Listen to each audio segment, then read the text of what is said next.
le bébé, elle est morte. Elle est morte avec le bébé dans son sein.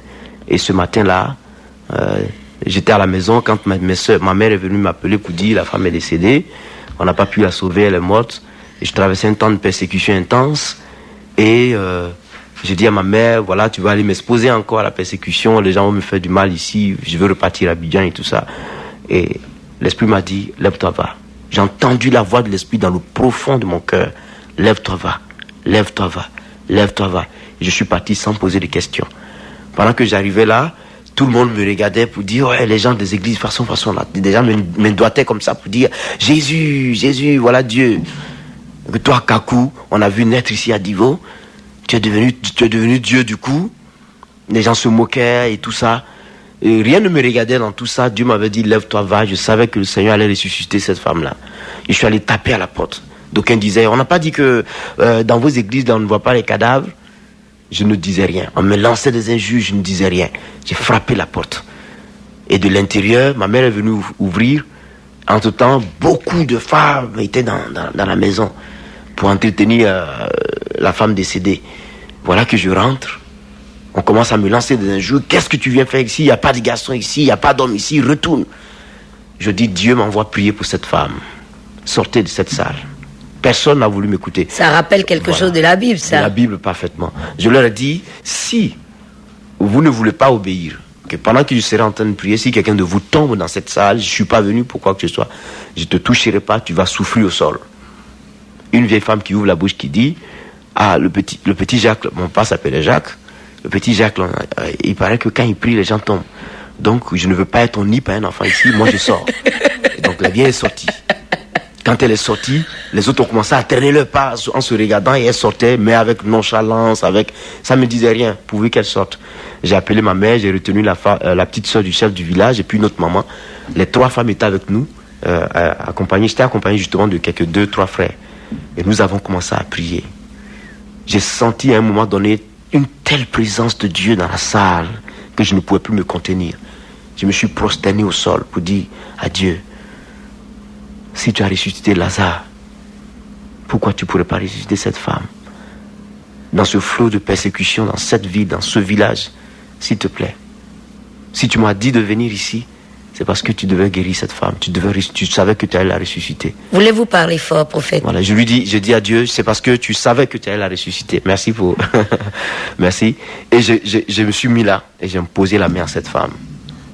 J'ai entendu la voix du Seigneur me dit, proclame ma gloire sur elle. Donc j'ai proclamé la puissance de Dieu en criant, femme, au nom de Jésus, retrouve la vie. Mort, sort d'elle. Et au même instant, c'est comme un courant électrique qui a pénétré le corps de cette femme-là. Elle a commencé à crier, mais elle a poussé un cri. Le cri était tellement fort que cela a fait des contractions. Et le bébé est venu. Immédiatement. L'enfant est venu immédiatement, mais mort. Elle a commencé à respirer. Mais où je suis? En le disant en dida. Où je suis? Et j'ai pris l'enfant. J'ai constaté qu'il était mort. Je me suis accouru, me prosterner encore devant Dieu avec le bébé. J'ai posé ma main sur son cœur. Et l'autre main, je le tenais par la tête. Oui. Sa nuque dans ma paume gauche. Et ma main droite posée sur son cœur. J'ai prié Dieu pour dire, si tu as commencé, tu vas terminer. Donne à cet enfant de vivre à nouveau, de vivre comme sa mère vient de recevoir la vie. Et j'ai poussé le cri, j'ai dit, enfant, reçois la vie au nom de Jésus. J'ai senti sous ma main le cœur du tout petit battre. Je savais que l'enfant revenait à la vie, j'ai commencé à glorifier Dieu. Mais une telle présence de Dieu était dans la salle que je dis à Dieu, donne-moi un signe que tu l'as ressuscité. Qu'il urine, qu'il crie, qu'il pleure, donne-moi un signe. Au même instant, il a uriné. Il a crié, il a commencé à crier. Et les gens de l'extérieur avaient entendu les pleurs d'un bébé. Donc, ne voyant pas ce qui se passait dans la salle, ils étaient tous pressés. Ils ont cassé la porte. Ils sont entrés pour voir. Voici une femme, la femme morte, ressuscitée. L'enfant est né, mort, ressuscité à son tour. Aujourd'hui où je vous parle, j'ai les preuves à Divo. Le tout petit, elle doit avoir 7 ans, 8 ans maintenant. Il vit. Je l'ai vu tout récemment. Et sa mère et lui, ils sont vivants. Et les deux sont vivants. Dans le Seigneur. Dans le Seigneur. Ah oui. Et ça m'a impressionné. Ah oui. Ça m'a vraiment impressionné. Ah oui, ça c'est Ce miracle impressionnant. m'a impressionné. Il y a un autre miracle, il y en a tellement. Il y en a tellement. Ah oui, mais celui-là, il est rassasié. Là, Voilà. je crois que les auditeurs, aujourd'hui, sont servis. Il y en a tellement que je voulais donner un autre, mais vraiment très, très, très... Allez-y, on a le temps, on a le temps. En fait, on peut partir à 3 heures aujourd'hui. Hein. Il n'y a pas de problème. Je demande pardon à madame. Il n'y a pas de problème. Et donc, je suis allé à Tabou. Oui. Un autre, je suis allé à Tabou. J'arrive, je commence une croisade, mais on m'emmenait des malades on les transportait sur les béquilles, mais des guérisons que Dieu avait opérées. Et le dernier jour, il était 16 heures. Je devais revenir à Abidjan. Pendant que mes affaires, déjà, on accompagnait mes bagages plutôt à la station du car. Oui. Un enfant meurt, une fillette de, je crois, 10 ans, meurt à la maison. Son père le prend, torse nu. Le monsieur a commencé à crier, pleurer. Un homme qui arrive avec un mort. Vous êtes à la gare. Déjà à la gare. Déjà à la gare. Le monde m'avait accompagné. Mais du monde qui m'avait accompagné à la gare, plus d'une quarantaine de personnes étaient venues m'accompagner.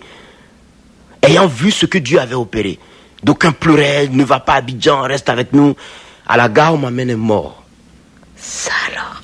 Le monsieur sur lequel j'avais été hébergé durant le séjour, à Tabou, cet homme-là va s'adresser à lui pour lui dire, ben, ma fille est morte, voilà, il faut voir le serviteur de Dieu s'il peut prier pour ma fille.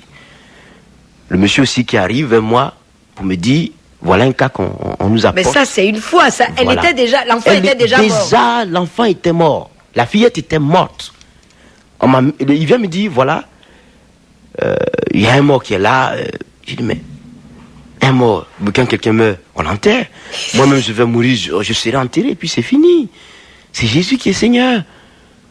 Et il a donné une parole qui m'avait tellement touché que je n'avais plus, je me têtu automatiquement. Il m'a dit, mais s'il est arrivé ainsi, c'est pour que Dieu soit glorifié.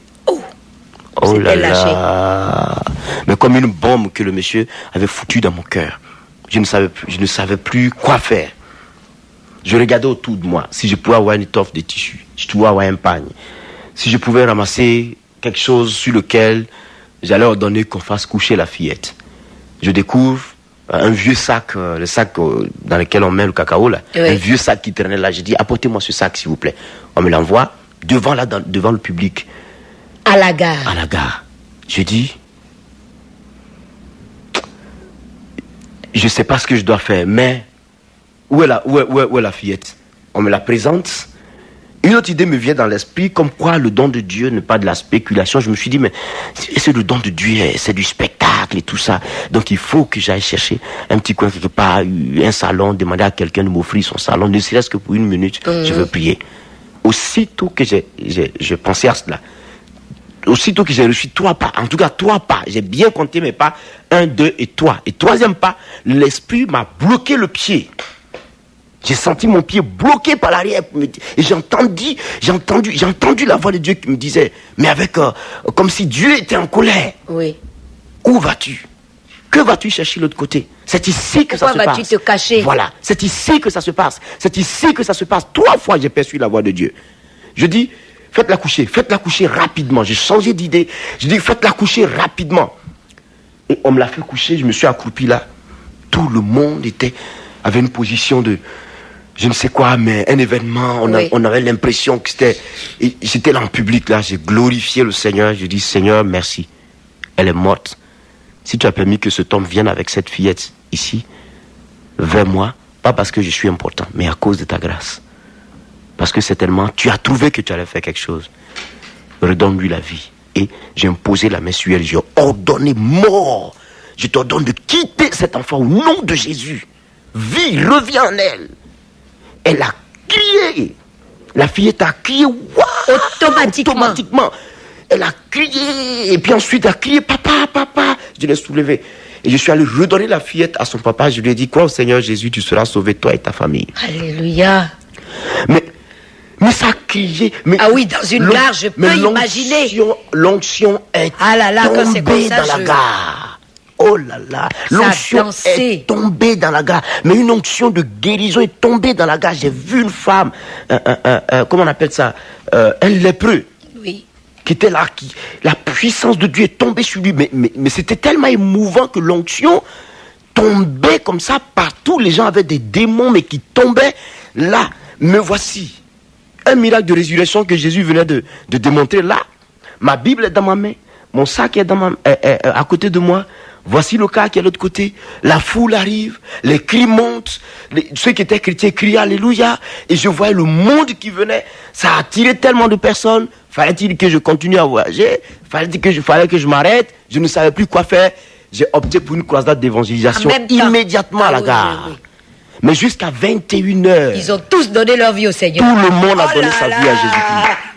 C'était formidable. Ah oui, j'imagine. Mais extraordinaire. Donc, Dieu a enrichi ma vie avec de tels témoignages. Si je dois sélectionner, ça va être terrible. Il y en a tellement. Oui. Il y en a tellement sur la France. En musique voilà, annoncer Jésus et continuer à annoncer Jésus. Mais dans la simplicité la plus totale. J'ai vu la gloire de Dieu et je suis étonné jusqu'à aujourd'hui. Dieu continue de m'étonner dans ce qu'il fait.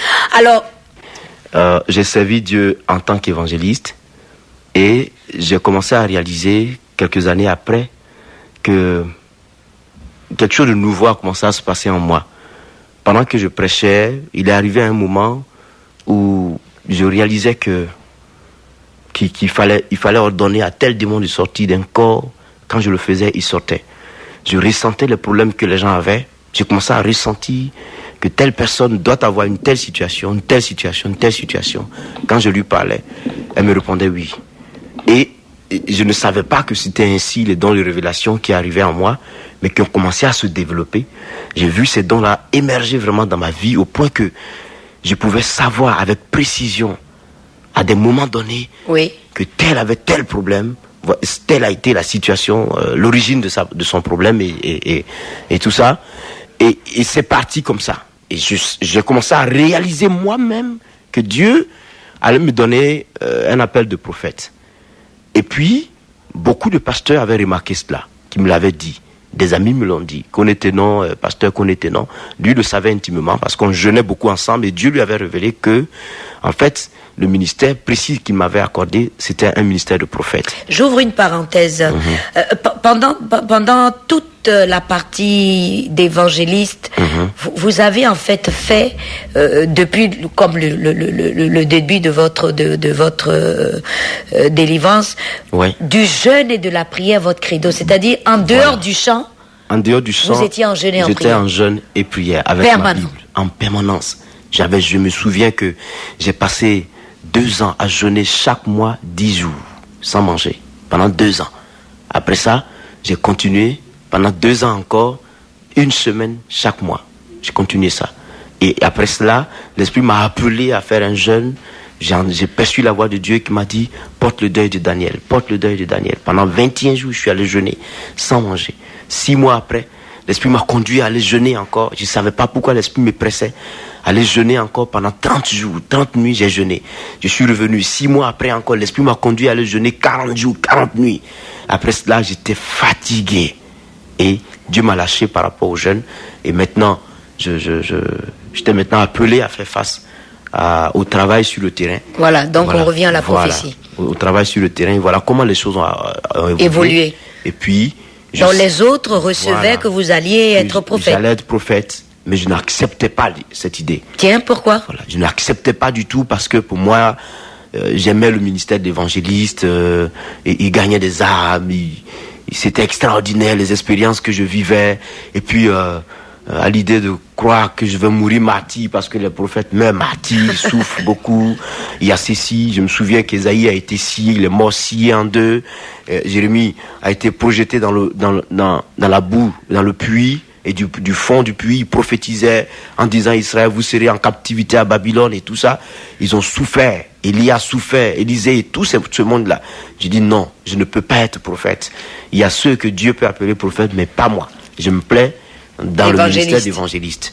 Jusqu'à ce qu'on atteigne 1996, ou 97 précisément, où nous étions à la convention national de l'église Foursquare, en face d'une foule de 5000 personnes. Apparemment 5 à 6 000 personnes qui étaient là. Et puis, un frère a commencé à prophétiser le dernier jour de la convention. Et il prophétisait. On n'avait jamais vu cet évangéliste-là prophétiser. Nous le connaissions. Nous qui étions tous appelés à servir Dieu dans cette église, on se connaissait nous tous. Oui.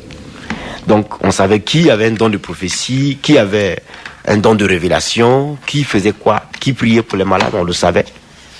Ce jour-là, l'évangéliste Dioma Léopold, il a soubré en ce moment, a commencé à prophétiser. Il a parlé, on avait senti la voix du frère se transformer. On savait que ce n'était plus lui qui parlait, mais il y avait quelqu'un qui s'était vraiment introduit en lui et qui parlait. L'onction se manifestait dans toute la foule. Et il a compté près de 2 minutes, il parlait. On se posait la question de savoir de qui il était question. Mais de qui l'Esprit parle, le Seigneur parle comme ça? Quel est celui-là que Dieu est en train de désigner tant. Jusqu'à ce que il cite quelques paroles que Jésus m'avait citées, m'avait données quand j'étais couché sur le lit de l'hôpital. La parole est sortie ainsi pour dire, je te l'avais dit, je m'étais révélé à toi, je te l'avais dit quand je t'ai ramené à la vie sur le lit de l'hôpital. Donc cette expression m'a fait tiquer. Pour bien identifier. Voilà, pour bien identifier. Il est parti précisément toucher du doigt la situation. Et que je t'avais dit que je te connaissais depuis le sein de ta mère. Sincèrement, en ce moment précis-là, mon cœur a été touché. Mon cœur a commencé même à battre. Quand la parole est sortie, je t'appelle aujourd'hui prophète des nations. Tu es mon prophète, je t'ai appelé, je t'ai établi pour être la lumière des nations. Souviens-toi de cette parole. Tu es mon prophète et je t'appelle prophète pour les nations. C'est comme ça. Et toute l'église Foursquare en est témoin. Tout le monde était là. Et mon nom est sorti. Il a même dit mon nom. Ne te pose pas de questions, ne cherche pas à savoir de qui je parle. C'est de toi, mon serviteur Kakou, que je parle. Il a dit, consacrez-le-moi à nouveau. Consacrez-moi cet homme à nouveau. Il a réjoui mon cœur, il a fait ma volonté.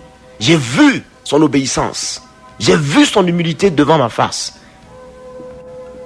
Je l'appelle aujourd'hui prophète des nations. Moi, Dieu, je l'ai établi. Vraiment, là, je ne pouvais plus reculer. Je n'avais jamais accepté cette expression-là. Mais je ne pouvais plus reculer. Parce que quand Dieu a décidé, c'est ça. Et ce que Dieu a mis en toi, c'est ce qui va réagir, ce qui va se manifester. Oui. Donc que tu acceptes ou que tu n'acceptes pas, si c'est le don de prophète que Dieu t'a accordé, dans tous les cas, c'est ce don-là qui va opérer. Donc me voici dos au mur, les pasteurs m'ont appelé. Et tous les pasteurs, une quinzaine de pasteurs qui étaient là, ont prié pour moi, pour me consacrer à nouveau à l'Éternel. Et depuis ce jour-là, un aspect nouveau est venu sur ma vie. Mais une telle force, une plus grande efficacité dans la manifestation des dons de l'Esprit, dans la puissance de la guérison, dans la délivrance, j'ai remarqué, même dans la révélation, une précision, mais même une façon précise de découvrir les Écritures. Oui. Voilà, tout a changé. C'était quelque chose de nouveau. De nouveau en moi. Et c'est à partir de ce jour-là que l'appellation prophète est venue sur ma vie. Un mois en Allemagne, Dieu a fait à Bonn des choses extraordinaires. Une femme était paralytique. C'est la femme d'un médecin. La femme d'un médecin. Un médecin en Allemagne. La femme d'un médecin qui était vraiment un médecin un médecin plutôt renommé, respecté dans la ville. Elle vient à la croisade ce jour-là. Je suis poussé à lui poser la question en pleine scène pour lui dire, je lui demande, mais madame, vous croyez que si je prie, Dieu peut vous guérir? Elle dit oui. Vous croyez que le Saint-Esprit peut vous soulever, vous donner la guérison maintenant? Elle dit oui. Vous le croyez? Elle dit oui, je le crois. Je dis alors, si vous le croyez, par la puissance du Saint-Esprit, levez-vous et marchez au nom de Jésus. Le pied, il y a eu comme le nerf a été tiré, elle a crié du coup. Et cette femme s'est levée. Elle de sa chaise.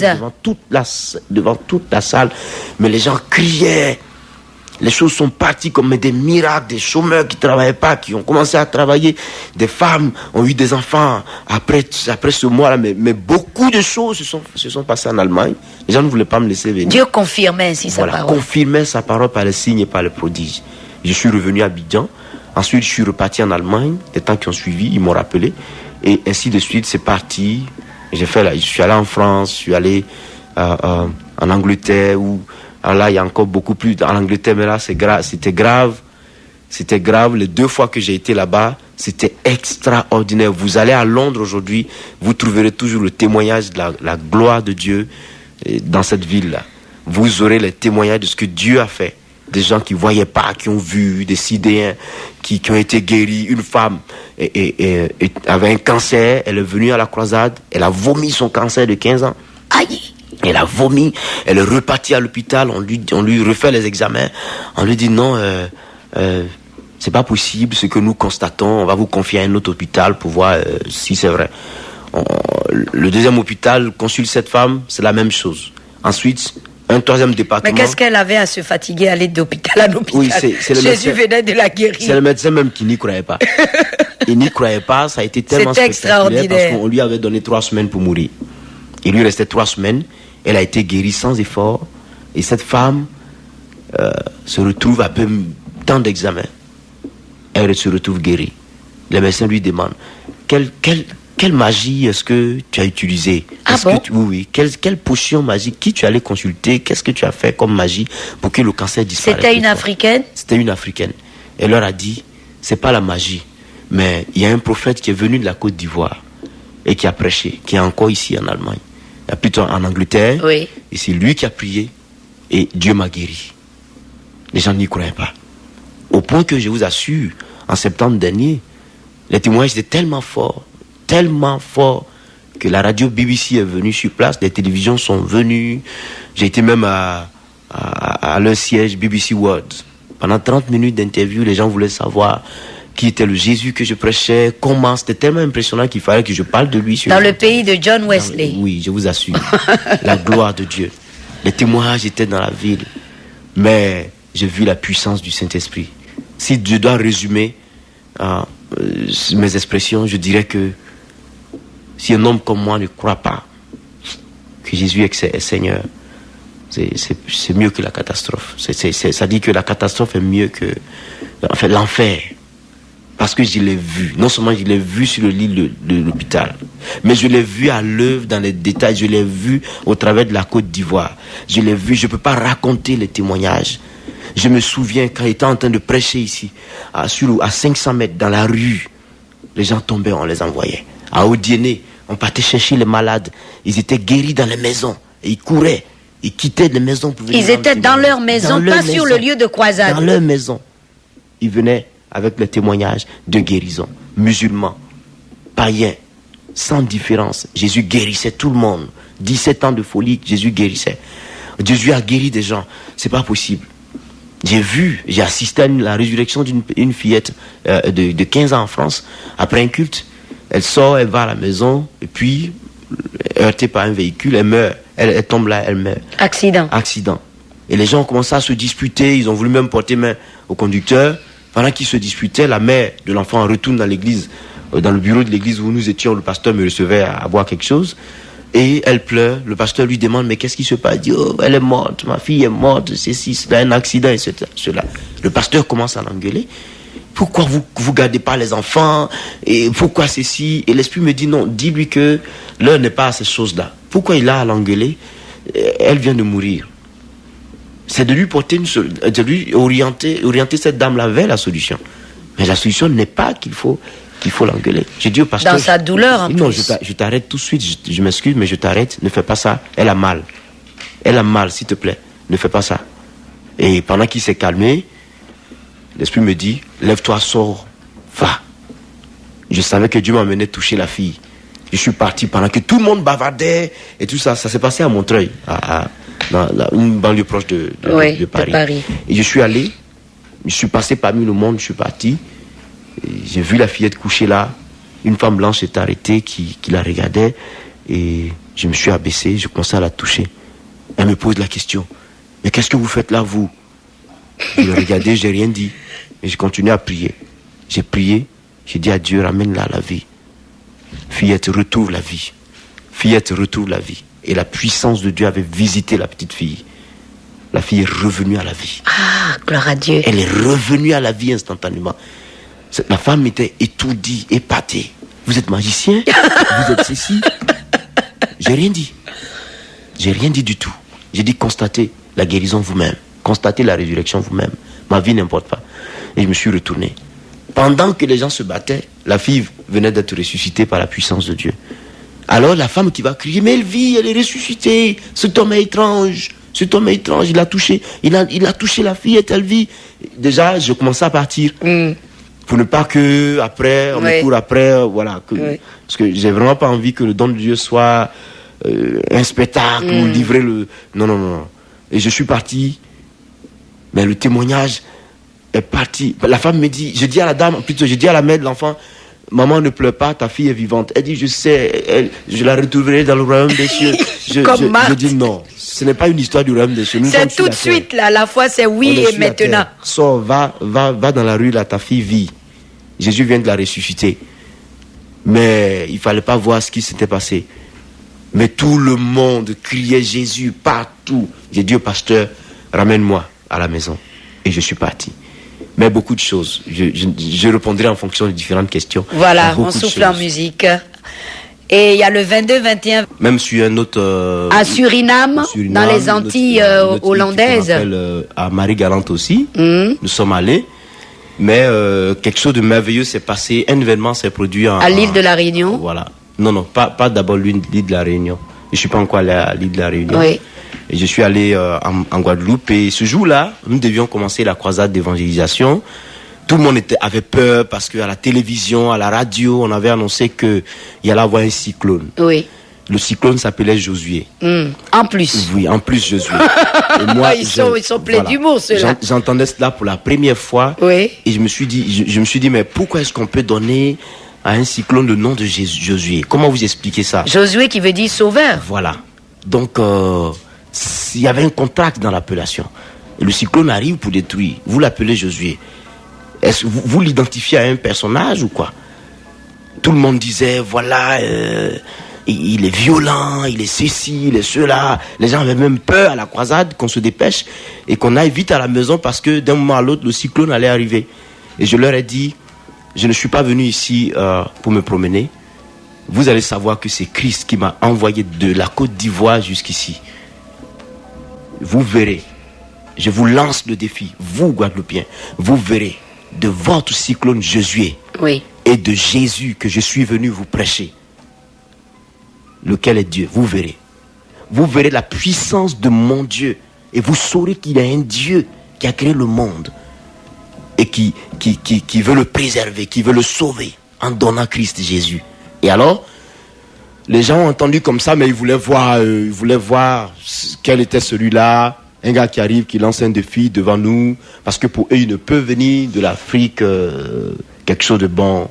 Voilà, on nous appelle tous Africains. Et... pour eux, là-bas, la mentalité était telle que... Non, ils s'imaginent qu'on est sous les cocotiers, ici on marche nu encore. Sinon qu'on est sorcier, qu'il n'y a que... la sorcellerie vient plutôt de l'Afrique pour aller là-bas et tout ça. Donc, voilà un petit sorcier qui est venu. Et je leur ai dit, vous verrez si votre cyclone est plus puissant que mon Jésus. Je ne suis pas sorcier, je suis venu vous prêcher Jésus-Christ. Je suis venu avec Christ ici. Et j'ai levé la main et j'ai déclaré la puissance de Dieu sur la Guadeloupe. Je dis, je prononce tant que mes pieds seront sur ce territoire guadeloupéen. Toi, cyclone qui arrive, je te mets au défi, au nom de Jésus de Nazareth. Tu ne toucheras pas cette Guadeloupe. Parole de prophète, au nom de Jésus. Amen. J'ai terminé comme ça.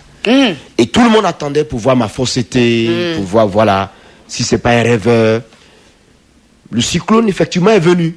Dans les heures qui étaient prévues, telles que c'était prévu, il était filmé. En direct, tout le monde le suivait. Ceux qui pouvaient le suivre, le suivaient. Il est venu, il se heurtait contre la Guadeloupe. Au bord de la Guadeloupe, le cyclone est resté tourbillonnant, parce qu'il a un œil au milieu. Oui. Et tourbillonnant, on n'a pas compris. Et le cyclone a fui sans toucher la Guadeloupe, il a fui par le nord. Hey. Il est parti. J'aime ça. Le lendemain, tout le monde était stupéfait. Eh oui. Les gens viennent, mais qui est-ce que tu es? Qui est-ce que tu es? J'ai dit non. Je suis un homme comme vous. J'ai pris de l'eau, un verre d'eau, j'ai bu. J'ai dit, vous voyez que je bois? Je suis homme comme vous. Mais vous devez croire en la puissance du Saint-Esprit. Et cette force de l'esprit, cette grâce, Jésus est venu vers vous. Pour vous montrer que ce qui est sujet de frayeur pour vous est quelque chose de tout petit à régler avec lui. Oui. Il y a plus grand que ce que vous craignez. Tout Christ à fait. est parfait. Et il est plus puissant. Et il est plus puissant. Mais le monde qui acceptait le Seigneur. Ah oui, ça, des milliers. C'était fort. C'était fort. Mais un réveil s'est soulevé en Guadeloupe. Un réveil pas possible. L'unité qui n'était pas là a commencé à venir. Les gens se convertissaient, mais de partout. On est allé dans une ville qu'on appelle Baïf. On a tenu une croisade. On est venu à Pointe-à-Pitre. On a tenu 2-3 croisades sur Pointe-à-Pitre. On a tourné. Mais jusqu'à sur le goudron, le monde était arrêté. Des gens tombaient de partout. Des démons étaient chassés. Et je leur ai dit, je mets à défi les marabouts. Parce que là-bas, il y a une expression qu'on a en créole, garder des affaires. Quand on dit garder des affaires, c'est-à-dire les affaires, comment on appelle ça, ceux qui gardent les affaires, les maraboutages et autres. C'est comme ça qu'on les identifie. Oui. Et moi, je leur ai dit, je mets à défi vos gardez des affaires. On regardait et l'orateur a dit, il y a du bon dans ton pays. Amen. Merci. Un mouvement, mais alors un évangile mais très puissant. Et tout le monde s'est saisi de ses enseignements pour vraiment édifier. Beaucoup ont été suscités à partir de son ministère. Oui. Aujourd'hui, l'église s'étend dans 111 pays du monde. Oui. Et elle avait un credo, voilà. Les 4 piliers de Foursquare. Voilà. Vous nous les rappelez? C'est Matthieu, Marc, Luc et Jean. Voilà. C'est fort en anglais, c'est 4. Square, côté. C'est-à-dire les 4 piliers de l'évangile. Oui. Enfin, si on veut le traduire, on dira le plein d'évangile. Oui. Voilà. Et donc cette femme-là, Dieu l'a utilisée de façon impressionnante. Et l'onction est demeurée dans l'église jusqu'à ce jour-là. Et le constat que nous avons fait, dans toutes les nations où cette église est arrivée, il y a quelqu'un dont Dieu se saisit. Tout à fait. Voilà, quelqu'un dont Dieu se saisit et qui, la même onction arrive et qui continue le travail. Dans le monde entier. Oui, au Brésil, par exemple, il y a plus de 6 millions de fidèles. Il y a un grand réveil au Brésil. Là où il y a eu beaucoup de difficultés, c'est un peu sur l'Europe, précisément en France. Oui. Mais aujourd'hui, la chose est... Il y a finalement une église Foursquare en France. Foursquare reconnue. Qui se trouve où? Qui se trouve dans le 15e de Paris. Ah oui, ça c'est important, dans le 15e arrondissement. Dans le 15e arrondissement. Parce qu'il y a beaucoup qui voyagent et arrivés à Paris, sont embêtés, ne savent pas où aller exactement. Dans le 15e arrondissement. Dans le 15e arrondissement de Paris. Oui, je vous promets l'adresse complète dans les prochaines émissions, le temps d'avoir le numéro exact aux auditeurs. Donc, vous continuez donc la tournée des nations et en Afrique, vous avez fait... Nous avons fait le Togo en Afrique ici. Un tollé au Gabon, bien. Où vous retournez d'ailleurs. Les gens s'attendent à nous au Gabon, rien que par les cassettes, rien que par les enseignements des cassettes. Il y a un réveil que Dieu a suscité au Gabon en ce moment. J'ai reçu des lettres où on nous demande de venir, que j'ai été orateur principal, mais comme par la cassette, où des démons étaient chassés dans la foule du monde. Il y avait du monde pour assister à ces projections de films-là. Et cela a commencé à susciter un réveil parmi eux. Ils se posent la question de savoir s'il ne faut pas que je vienne pour faire toute une tournée dans le Gabon. Mais c'est impressionnant ce que l'esprit fait. Partir des cassettes, des croisades enregistrées. Simplement des croisades enregistrées. Délivrances et des miracles. Je vous donne un autre témoignage sur Paris. J'ai traité un thème sur les démons et leurs œuvres. À Paris, une femme était folle. Elle était folle dans le salon, avec sa famille était en train de voir la cassette. Et pendant que l'enseignement passait, la dame a reçu la guérison, la folie est partie en plein salon. Automatiquement. À partir d'une cassette vidéo. À partir d'une cassette vidéo. Ils ont pris le téléphone pour nous appeler. Dieu merci, nous étions sur la France. Pour dire, mais on ne comprend pas, c'est impressionnant, c'est impressionnant. Ah oui. Mais rien que par les cassettes. Et je me souviens qu'un jour, je parlais avec un pasteur en Martinique. J'étais à Paris, il était en Martinique. Il m'a appelé simplement au téléphone. Il parlait avec moi, il dit, je ne te connais pas, mais j'ai entendu beaucoup de bien de toi et tout ça. Et pendant que je parlais avec lui, je lui ai dit, c'est l'onction qui marque la différence. Je vous assure, à 8000 km, il est tombé avec son téléphone. À 8000 km de la Martinique, est très loin de la France. Vous rigolez. À 8000 km, très loin. Il est tombé avec le téléphone. Rien qu'au téléphone. 30 minutes. En train de parler en langue, il parle. À partir de c'est l'onction qui fait la différence. L'onction qui fait la différence.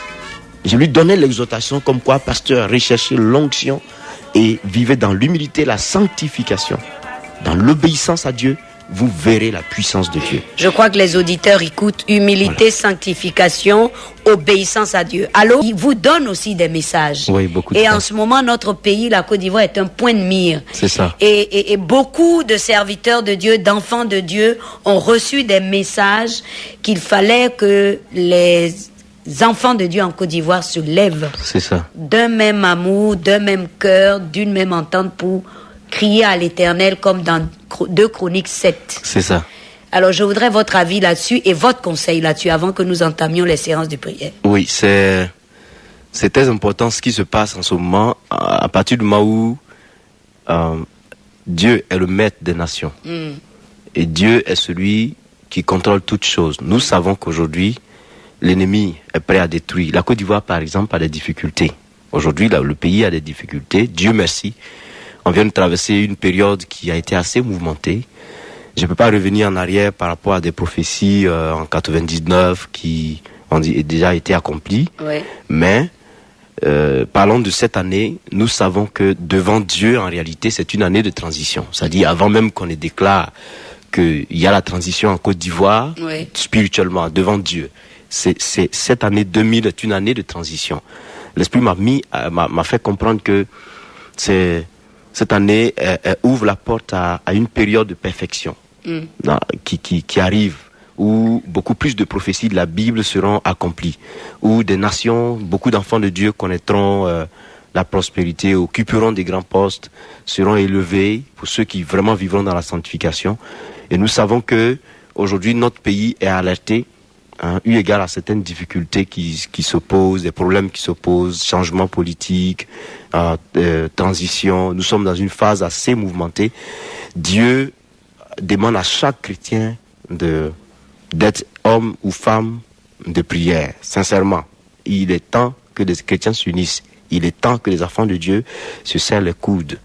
L'Esprit m'a dit que la manifestation de ma gloire se voit comme à l'œil nu dans cette nation. Ça, l'Esprit me l'a dit. Et les événements passés témoignent de cette manifestation de la gloire de Dieu qui se voit comme à l'œil nu. oui. Je sollicite, plutôt j'invite tout le monde à être à la prière, parce que si nous ne prions pas, Satan peut nous faire du mal. Vous savez, un pays dans lequel il y a la prière, où les hommes prient, la paix de Dieu viendra toujours là. Un pays dans lequel on invoque Dieu, quel que soit ce que Satan invente, jusqu'à la dernière minute, la puissance de Dieu viendra pour dévier le plan de Satan. Et je vous assure que si nous nous unissons pour prier tel que cela est en train de se faire aujourd'hui, on a vu la fois dernière, le 29 janvier passé, la FECI organisé une très grande rencontre qui a réuni vraiment les chrétiens d'Abidjan et de partout, et qui a été assez extraordinaire. C'est des séances comme ça qui doivent être encouragées. Dieu s'est révélé à plusieurs autres. Ce que Dieu a pu me dire, moi je l'ai dit, Dieu me l'a révélé, comme quoi le diable allait utiliser les religions pour les introduire en politique. Il allait soulever des aspects religieux et confronter des gens à partir de certaines données religieuses, et qu'il fallait prier et se baser sur rechercher la crainte de Dieu. Il fallait prier, annoncer Jésus, je vous assure, annoncer Christ, parce que c'est lui qui apporte la paix. Annoncer Christ, mais avec toute la ferveur qu'il nous donne, afin qu'il apporte le maximum de grâce dans la vie et dans la nation. Parce que si nous ne prions pas, c'est comme si nous croisons les bras, nous regardons Satan faire. La Côte d'Ivoire aujourd'hui est en train de connaître beaucoup de secousses. Et je dis, ce qui se passe, c'est Dieu. C'est Dieu qui a maintenu ce pays. C'est Dieu, et c'est par sa grâce que nous sommes encore vivants et que nous sommes là. Et je ne veux pas dire à qui que ce soit de s'accaparer de cette gloire de Dieu-là. Elle lui appartient à lui tout seul. Invisiblement, il est là, il travaille, il nous sauve, il nous aide.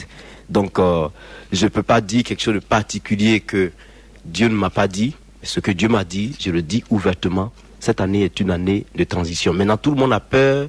On se dit, est-ce qu'il va y avoir la guerre? Est-ce qu'il va y avoir ci, ça chauffe pas ci, ça chauffe pas là? Tout le monde crie au scandale, on a peur. Les militaires sont partout, tout le monde a peur. Il n'y a pas lieu d'avoir peur quand on est avec Dieu. Je dis, Dieu a commencé une œuvre, il va l'achever. Dieu ne commence pas sans terminer. Quand une femme est enceinte, Dieu nourrit la grossesse jusqu'à bout. Et quand l'enfant est prêt à venir, il vient. Et c'est comme ça que Dieu travaille. Quand un enfant naît, il est tout petit, il passe par toutes les étapes de la croissance et il devient vieux un jour.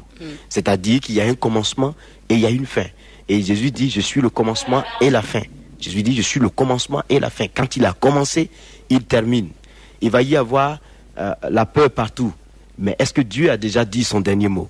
Tout le monde crie au scandale. Mais est-ce que tout le monde consulte Dieu pour savoir s'il est prêt à nous donner la paix, à nous aider? Personne ne s'intéresse à Dieu, chacun crie de son côté. Sachant que sans lui, on ne peut rien faire. Voyez? Donc je trouve qu'il est important que chaque personne se tourne vers le Seigneur et croit que Jésus peut nous sauver. Par la puissance du Saint-Esprit, le Seigneur peut y arriver avec nous. Qu'est-ce qui fait la guerre? C'est des esprits mauvais, c'est des démons guerriers, c'est des esprits violents, des esprits méchants qui animent des gens pour les conduire à la guerre. Or, si nous prêchons au maximum et nous prions comme il se doit dans l'union dans ce pays, que Dieu exauce nos prières, que le pays est rempli de prières, je ne vois pas où un esprit mauvais va venir pour se mixer, se manifester, faire quoi que ce soit. Dieu interviendra toujours pour sauver cette nation. Donc, il y a longtemps, prière. Voilà, prière. Parce qu'il y a longtemps que Dieu a sa main sur la Côte d'Ivoire. Très bien.